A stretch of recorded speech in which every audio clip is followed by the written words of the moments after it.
পৃথিবীর সবচেয়ে দামি সম্পদ কোনটি? টাকা, গাড়ি নাকি বাড়ি? না, কোনো কিছুই না। সবচেয়ে দামি সম্পদ হলো সময়। কারণ চলে যাওয়া টাকা আবার আয় করা যায়, কিন্তু হারিয়ে যাওয়া একটি সময় দ্বিতীয়বার আর কোনোদিন ফিরে আনা সম্ভব নয়। আল্লাহ তাআলা আমাদের ধনী গরিব নির্বিশেষে সকলকেই প্রতিদিন ঠিক সমান একটি জিনিস দিয়েছেন। সেটা হচ্ছে ২৪টি ঘন্টা। এই ২৪টি ঘন্টাকে কে কিভাবে ব্যবহার করছে তার উপরেই নির্ভর করছে ১০ বছর পর সে কোথায় থাকবে। সফল মানুষদের মূল গোপন রহস্য কিন্তু ভাগ্য নয়, তাদের মূল রহস্য হলো ডিসিপ্লিন বা শৃঙ্খলা।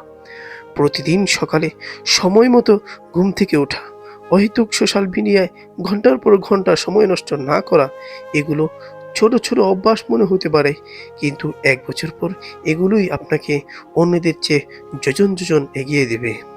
আপনার আজকের আলসামি কিন্তু আপনার ভবিষ্যতের বড় কোনো স্বপ্নকে ধ্বংস করে দেওয়ার জন্য যথেষ্ট। সময়কে নিজের নিয়ন্ত্রণে আনুন, হয়তো সময় আপনাকে তার মতো করে ভাসিয়ে নিয়ে যাবে। প্রতিদিন রাতে ঘুমানোর আগে নিজেকে প্রশ্ন করুন, আজকে আমি আমার লক্ষ্যের দিকে কতটুকু এগোলাম? আজই আপনার সময়ের হিসাব রাখুন। সাফল্য আপনার দরজায় করা নাড়বেই। কন্টেন্টটি ভালো লাগলে আপনার বন্ধুদের সাথে শেয়ার করুন। চ্যানেলটি সাবস্ক্রাইব করে বেল আইকনটি চেপে দিন। চ্যানেলটি সাবস্ক্রাইব করে বেল আইকনটি চেপে দিন। ধন্যবাদ।